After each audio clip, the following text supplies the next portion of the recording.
올해 코스닥 상승률이 전 세계에서 가장 뛰어난 성과를 거두고 있다고 하는데요. 우리나라 증시 역사상 이런 일이 있었나 싶습니다. 이에 따라 마치 유행처럼 얼마 전까지만 해도 해외로 시선을 돌렸던 서학개미들이 모처럼 오랜만에 국내 증시로 돌아오고 있다고 하는데요. 자, 오늘은 이 문제에 대해 알아보겠습니다. 도움 말씀에 한국경제신문의 한상춘 논설위원 나와 계십니다. 안녕하십니까? 네, 안녕하십니까?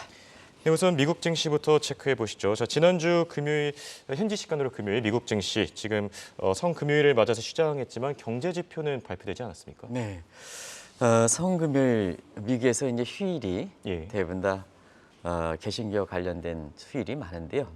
최근에 보면은 크리스마스도 사실 이 말이 적당할까 하는 측면에서 지금 부활절 같은 경우에도 성요셉데이 이렇게 해서 바꾸죠.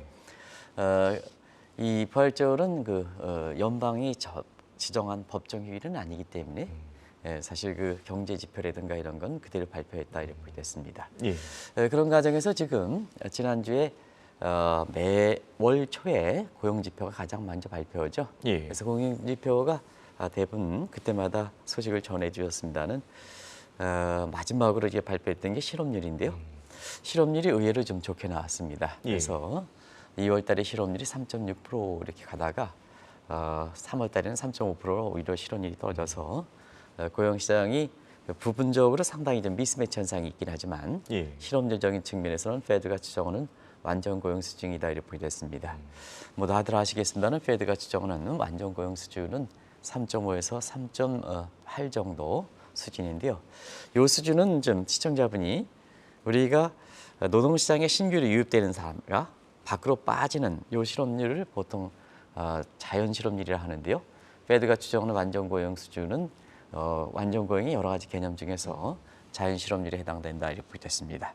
그래서 고용 지표는 굳건하다 이렇게 보겠습니다. 그런 측면에서 이제 페드의 양대 지표가 고용과 물가지 않습니까? 그렇죠. 그런 측면에서는 이번 주에 이제는 고용 지표에서 물가 지표가 발표되는데요. 가장 관심이 되는 것이 10일에 발표되는 3월 소비자 물가 상승이 어떻게 나오느냐 이 여부가 되지 않습니까? 근데 지금은 이제 2월 달이 6%였으니까 6% 분께는 확실히 되는 것 같습니다. 그래서 지난 주말에 월가의 컨센서스라든가 일부 지방은행 같은 경우에도 5.1에서 5.3 정도로 비교적 큰 폭으로 떨어지는 거로 이건 물론 전년 동월비 개념으로 그러다 보니까 지난주에 월가에서 보면 트리플 5라는 용어가 생겼는데요.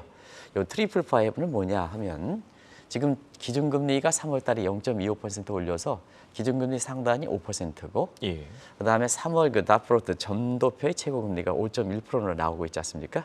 그리고 3월 달에 CPI가 지금의 월가의 컨센서스대로 5.1 정도로 나오면 통화지표에 가장 중요되는 물가와 이런 것과 관련된 지표들이 대부분 다 5% 나온다 이렇게 됐습니다. 그래서 지금 5월 달에 페드에서 금리가 어떻게 될 것이냐 하는 측면에 그때그때마다 설왕설래가 있긴 합니다는 사실은 3월 달에 FOMC 의사록이 발표되는 내용의 간접적 뉘앙스와 함께 이 트리플 5가 5월 페드 회의의 금리 인상폭을 결정하지 않겠나 이렇게 보고 있습니다. 방금 말씀해 주신 트리플 5 아주 이례적인 현상인 것 같은데요. 그 말인즉슨 오는 5월 페드 회의에서 금리가 인상될 확률보다 동결될 가능성이 더 높다는 의미 아닙니까? 네, 확실하게 지금은 페드의 통화 정책은 작년 11월 페드 회의를 계기로 해서 피벗 이렇게 통화 정책의 변화가 있는 건 사실이다 이렇게 됐습니다. 우리가 이제 피벗의 정확한 정의에 대해서 좀 말씀을 드리면 금리 인상폭이 줄어들더라도 이건 금리 인상폭이 올라갔을 때 금리 인상폭이 줄어들도 이거 피벗에 해당된다 이렇게 보겠습니다. 우리가 전체적인 피벗에서 큰 그림은 긴축에서 완화로 간다. 완화에서 긴축으로 간다. 이런 측면의 광의적 개념이 있습니다는 피벗의 개념은 금리 인상폭이 줄어드는 것도 피벗에 포함된다 이렇게 보겠습니다. 그런 과정에서 지금은 피벗의 기간이다 이렇게 보시면 되겠는데요. 아시겠습니다는 작년 3월 이후서부터 작년 11월까지는 금리 인상폭이 굉장히 이렇게 갤럽풍이로 많이 뛰는 식으로 올라갔었죠. 그래서 0.25에 0.5에 0.75를 4차례 걸쳐서 올려서 작년 11월 달까지 했다 이렇게 됐습니다. 근데 왜 피벗이냐 하면 12월 이후서부터는 사실은 실제로 금리 인상폭이 줄어들었죠. 예. 그래서 12월에 0.5%로 0.75에서 0.5% 줄어들었고요. 올해 1월 달 이후에는 1월과 3월에는 0.25%를 해서 금리 인상폭이 계속해서 줄고 있다 이렇게 됐습니다. 자, 그런 각도에서 피벗이 계속해서 단행한다면 0.25%포인트까지 이렇게 인상폭이 낮아졌으니까 자연스럽게 0% 금리 동결 이렇게 이제 내거나 아니면 금리 인하 이런 얘기를 하고 있는데요. 예. 지금 다른 국가들 같은 경우는 확실하게 피벗에 대해서 확실히 기대가 높은 것 같습니다. 예.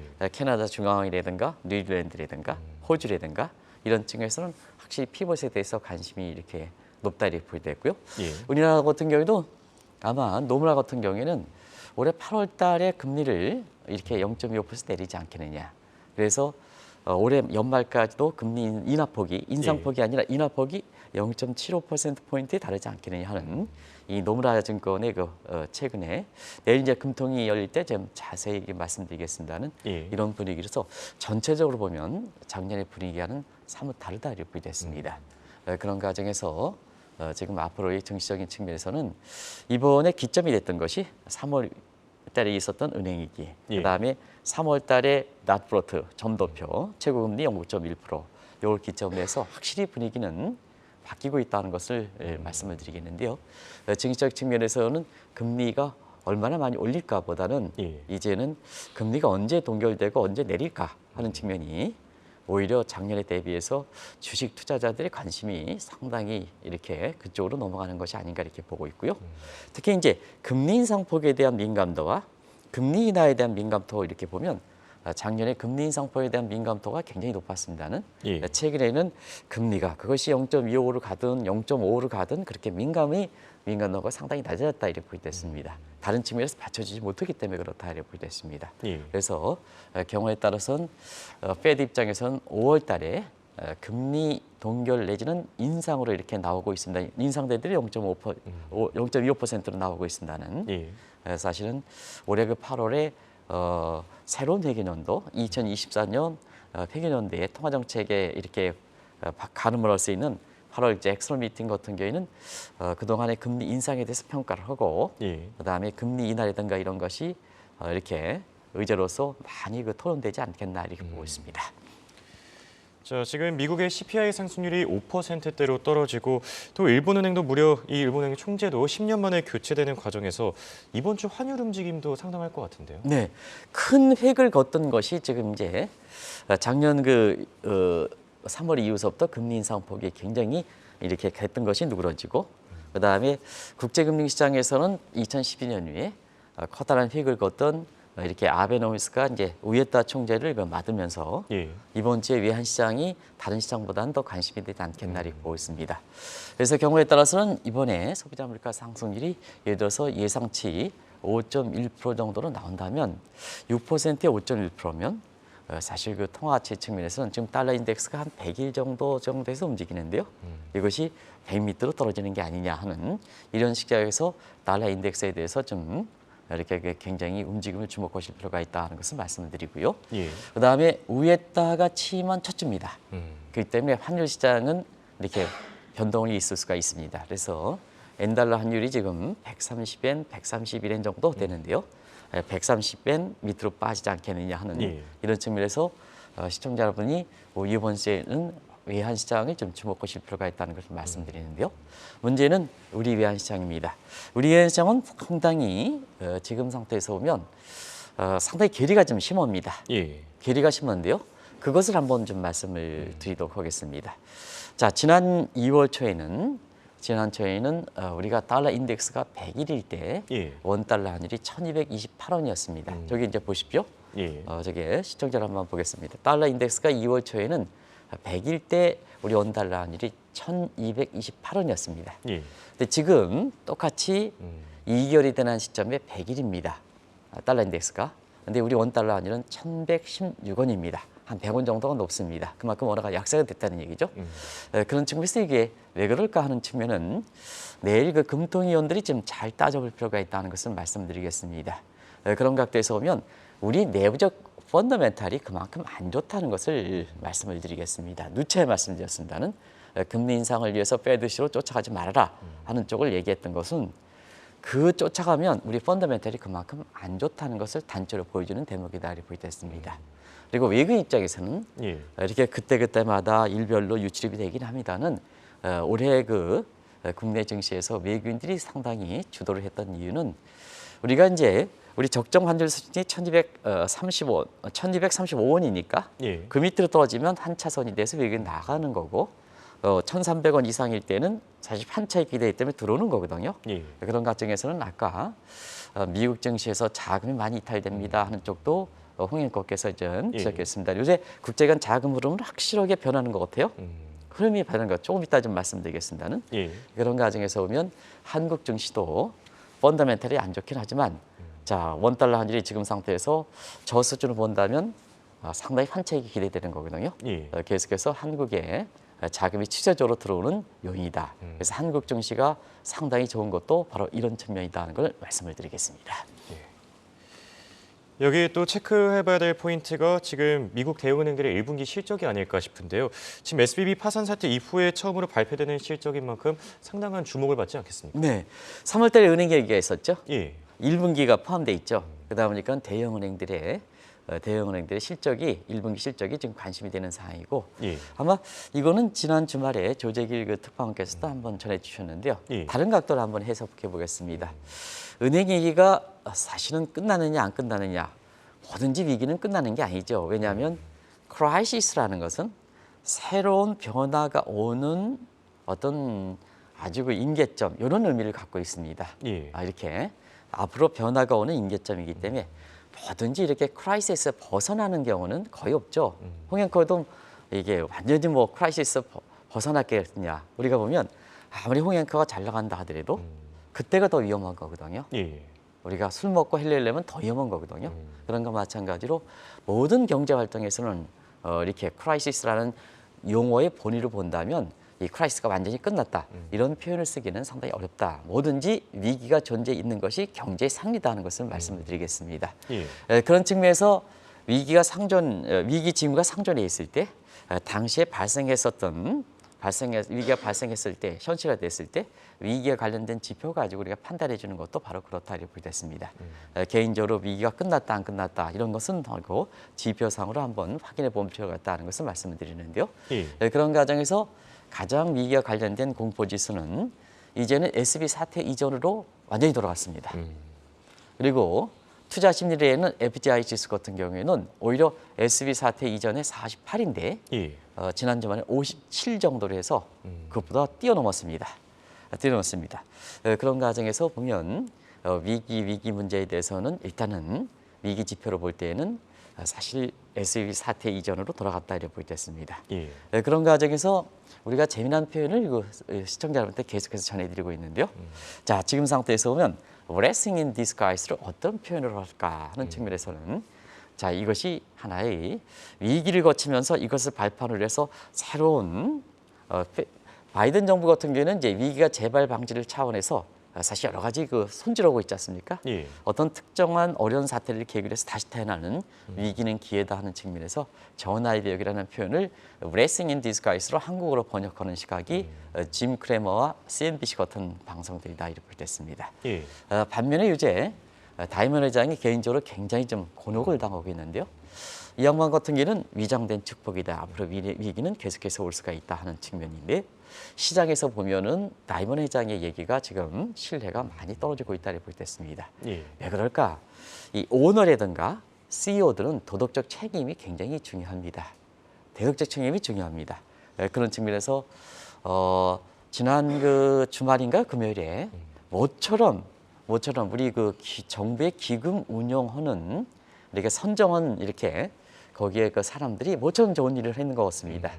우리가 보면 국민의 세금을 이용하는 이런 정부의 기금을 어떻게 라임과 옵티머스 같은 이러한 사실 금융 사고를 저지르는데 바뀔 수 있겠느냐 하는 측면에서 이 방송을 통해서도 계속해서 우리가 말씀드렸지 않습니까? 예. 그런 측면에서 보면 고용기금에 사실 관련된 기금이 전부 배제가 됐거든요. 모처럼 사실 제대로 된 평가를 내는 것이 아닌가 생각합니다. 마찬가지로 오너라든가 CEO들이 도덕적으로 문제가 있으면 자 올바른 얘기를 한다 하더라도 시장의 신뢰가 떨어진다 이렇게 됐습니다. 그 대표적인 사람이 국내는 빼겠습니다는 해외 같은 경우는 짐 다이먼 JP모건 회장이 아닌가 생각합니다. 그래서 신뢰가 많이 떨어진다. 요즘 어떻습니까? 홍영커 이렇게 보면 다이먼 회장의 얼굴이 표정이 좀 안 좋죠? 예, 좀 어둡더라고요. 어둡죠? 네, 그런 측면이 그렇습니다. 예. 네, 그런 과정에서 사실 은행위기 문제가 이렇게 지표상으로 보면 자 SB 사태 이전으로 갔는데요. 3월 달에 실적들이 좀 1분기에 포함되거든요. 예. 근데 1분기, 2분기 실적이 좋았기 때문에 3분기 실적에서 일부에서 극단적으로 굉장히 비관적으로 얘기하는 것처럼 이렇게 실적이 나쁘지는 않을 거로 이렇게 보는데요. 좀 예상보다는 좀 안 좋게 나오겠죠. 예. 이런 각도에서 이게 은행위기가 실적에 얼만큼 포함됐을까 하는 측면에서 대형은행들의 JP모건이라든가 그다음에 시티라든가 웰스파고 같은 이번 주에 발표되는 실적이 굉장히 주목된다는 걸 말씀드리겠습니다.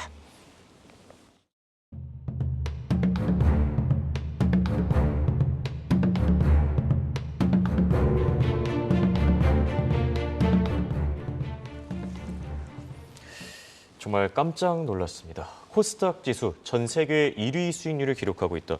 지금 보면은 올해 들어서 거의 30% 넘게 뛰고 있는데 지금 엄청난 수치인 것 같습니다. 네, 작년 말에 올해 증시를 하면서 예. 사실 미국보다는 동북아 주시, 동북아 있어 쪽에서는 중국과 한국이 굉장히 앞으로 괜찮을 것이다 하는 쪽도 말씀을 드렸습니다. 아마 기억이 잘 하실 거로 봅니다. 예. 그래서 아까 최부학께서는 미국에서 주식형 펀드에서 자금이 빠져서 중국 쪽으로 절반 정도 들어가고 있다 하는 이런 쪽도 전해 주셨습니다는 글로벌 자금이 그중에 한국에도 많이 들어온다 이렇게 됐습니다. 예. 그래서 우리 그 코스피 지수가 작년에 2,100 밑에 있었는데요. 지금은 2,500 바짝 다가서는 모습이죠. 2,490까지 가서 그런데요. 올 들어 코스피가 사실 일부 증시 붕괴론자라든가 비관론자들이 작년 4분기 안 되니까 올해 1분기 넘어왔습니다는 작년 4분기도 증시 붕괴되지 않았고 올해 1분기도 코스피가 올해 들어서 지금까지 한 12% 정도 올랐거든요. 꽤 많이 올랐죠. 그래서 글로벌 자금들이 한국으로 이렇게 몰려 들어오는 이런 현상이 이렇게 되고 있는데요. 외국인들로 전부 설명할 수는 없습니다. 그런 과정에서 지금부터 한번 리플럭스라는 표현을 한번 잘 보실 필요가 있다는 걸 말씀드리겠습니다. 예. 특히 코스닥의 이렇게 상승률은 저도 깜짝 놀랐습니다. 저도 이렇게 국제금융시장을 30년 이렇게 종사하고 있으면 넘게 종사하고 있습니다는 예. 우리나라의 코스닥 지수의 상승률이 세계에서 1위다 하는 것은 이렇게 제 기억으로는 처음 있는 것 같습니다. 지금 말씀대로 올해 들어서 계산해 보니까 30% 됩니다. 근데 다른 한번 증시를 볼게요. 예. 아르헨티나가 25%, 그다음에 그리스가 15.5%, 나스닥이 15.4% 정도 되거든요. 그런 관점에서는 사실은 우리 코스닥의 지수가 상승률이 쳤고 그다음에 코스피도 한 12% 올랐으니까 한국 증시가 굉장히 돋보였다 이렇게 보여졌습니다. 예. 그 중에 하나가 좀 말씀드리면 이게 이제 이렇게 말씀드리면 시청자분께서 나는 체감하지 못한다. 예를 들어서 2차 전지라든가 AI라든가 예. 라봇이라든가 이런 주식을 제약으로는 나는 체감하지 못한다 하는데 그게 이제 보통 종목별로 차별화, 디커플링 현상이 되죠. 그래서 우리 코스피라든가 코스닥은 지수 자체는 상당히 높긴 합니다는 예. 주식 상승을 주도하는 업종에 탔지 못할 때는 이런 지수 상승폭을 체감하지 못하는 이런 현상이 최근에 나타나고 있다 하는 걸 말씀드리겠습니다. 네. 말씀하신 대로 종목별로 이 차별화 현상이 심한 것 같은데요. 코스닥 지수 상승률이 왜 이렇게 높은 겁니까? 네, 분명히 증시가 한국 경제 실상을 반영하는 얼굴이다 하는 침은 이건 잘못돼 있다 하는 걸 말씀드리겠습니다. 예. 지금은 기업 권력이 국가 권력을 이렇게 앞서는 시대입니다. 그래서 기업을 존중해야지 국가가 지도하고 기업을 존중해 시장을 존중해야지 페드라든가 한국은행이 주도한다. 이건 잘못돼 있다고 보여졌습니다. 자, 우리 코스피가 이렇게 12% 오르고 코스닥이 30% 올랐는데요. 과거 이론을 보면 경제 실상이 반영되는 얼굴이다. 이런 측면에서는 자, 우리 경제 실상 어떠냐? 뭐 성장률 같은 경우는 작년에 4분기에 마이너스 0.3% 역성장했죠. 예. 올해 1분기도 상당히 좋지 않을 거로 이렇게 봅니다. 그리고 무역 적자도 3월까지 지금 200억 달러가 넘었습니다. 그래서 펀더멘탈 측면의 가장 상징적인 지표에 해당되는 성장률과 무역 적자가 수지가 안 좋거든요. 예. 그럼에도 불구하고 사실 우리 코스피라든가 코스닥이 오르는 데는 시청자 여러분 개별 종목에서 세계 1등에 해당되는 이러한 그 종목들이 종목 기업들이 우리가 많이 갖고 있다 이렇게 보겠습니다.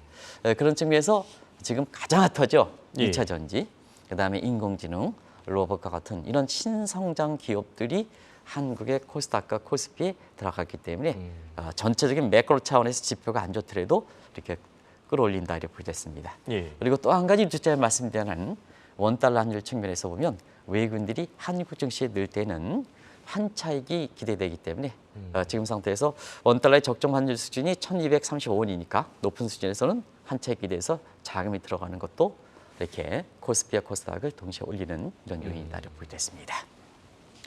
지금 코스닥 지수 상승률이 워낙 좋다 보니까 뭐 서학개미, 중학개미, 일학개미들 모두 다 한국으로 돌아오고 있다고요? 네, 앞서 말씀드렸듯이 코스피가 12% 오르고 코스닥이 30% 오르는데요. 외국인이 전부 주도하지는 못했습니다. 이 대목이 한국 증시와 관련해서 굉장히 주목되는데요. 예. 결국은 뭐냐, 밖에 나갔던 한국인이 들어오는 과정에서 코스피라든가 코스닥을 올리고 있다. 이 표현을 좀 말씀을 드리겠습니다. 예. 네, 그런 과정에서 한국 증권사들이 2017년 이후에 해외 주식 투자를 상당히 권유하고 있는데요. 해수로 7년 만에 새로운 변화가 일고 있다는 측면은 아마 우리가 증시 관련해서 굉장히 주목할 변화가 아니겠나 생각합니다. 예. 2017년 이래 해외 주식, 특히 미국 주식이 가는 과정에서 여러 가지 이렇게 용어들도 많이 나왔는데요. 예. 지금 미국 주식이 오늘도 주식형 펀드에서 자금 이탈돼서 중국으로 들어간다, 유럽으로 들어간다 얘기도 했지만 우리와 관련돼서도 한국 사람들이 미국 주식 거래하기 1분기 때 예. 놀라지 마시거나 10억 달러 미칩니다. 8억 9천만 달러입니다. 근데 이 수준은 얼마큼이냐? 작년 1분기를 보겠습니다. 예. 작년 1분기에 71억 달러입니다. 아. 이 수준의 8분의 1의 수준에 그칩니다. 그렇네요. 8분의 1 수준에 그칩니다. 그리고 우리 그 서학개미들이 많이 갖고 있는 테슬라라든가 애플이라든가 아마존, 그 외에도 마찬가지입니다. 예. 보유액이 더 빨리 감소되고 있다. 그동안 많이 샀던 업종을 중시로 보유액이 더 빨리 감소되고 있다고 보겠습니다. 그래서 우리가 미국 주식을 산 사람을 서학개미라 합니다는 예. 중국 주식도 산 사람을 중국 주식이라 하고 그다음에 일본 주식을 산 사람을 일학개미라 그러지 않습니까? 그래서 서학개미, 중학개미, 일학개미들도 똑같이 팔아서 한국으로 다시 들어오는 과정에서 우리 코스피가 외국인과 함께 12% 오르고 코스닥도 30% 오르는 이러한 모습이다 이렇게 됐습니다. 자, 코스닥 지수 상승률 이렇게 기록적인 성과를 거둔 배경에는 아무래도 1등 공신, 당연히 2차 전지 아니겠습니까? 네, 2차 전지 얘기를 좀 많이 하는 것 같아요. 예. 2차 전지 얘기는 저는 뭐 종목에 대해서 잘 모릅니다는 2차 전지에 대해서 요즘 핫하니까. 예.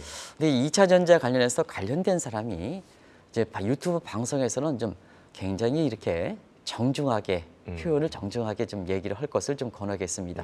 도의적 책임이 있기 때문에 예. 그런 측면에서 2차 전지와 관련해서 굉장히 막말하는 사람들이 많은 것 같아요. 그래서 사회적으로 문제가 되고 있는 점인데요. 한국경제TV에서 공영방송 입장에서는 사실 이런 점을 좀 계도시키는 것 주요한 기능이거든요. 예. 너무 핫하다 보니까 그런 것도 나타나는 것이 아닌가 생각하는데요. 지금 2차 전지에 관련해서는 미중 간 첨단 기술 전쟁이 되는 상태에서 우리도 한번 짚어봤습니다는 한국이 미국 시장에 아주 수혜가 집중되고 있다 이렇게 됐습니다. 반면에 미국 입장에서는 우리가 바스테네라 체제라든가 통상법 232조 안보와 관련돼서 예. 중국의 2차 전지와 관련된 부분은 미국에서는 거의 배척당하고 있죠. 이런 것이 반사적 승용이 우리가 경쟁력과 함께 우리가 집중적으로 수혜를 받는 거다 이렇게 됐습니다. 그런 과정에서 올해 그 중국과 관련돼서 2차 전지 ETF 추천을 늘 많이 했습니다. 근데 수익률적인 측면에서 보면 한국의 ETF, 2차 전지 ETF가 중국의 2차 전지 ETF보다는 압도적 수익을 이렇게 기록하는 상태거든요. 예. 그래서 중국의 2차 전지 ETF 관련된 추천하는 그 대형 증권사들이 굉장히 곤혹을 당하고 있는데요. 같은 각도에서 2차 전지가 이게 떨어질 것이다 해서 공매도 쳤던 개인들도 있어요. 예. 그런 과정에서 보면 지금 굉장히 크게 곤혹을 당하고 있다고 보겠습니다.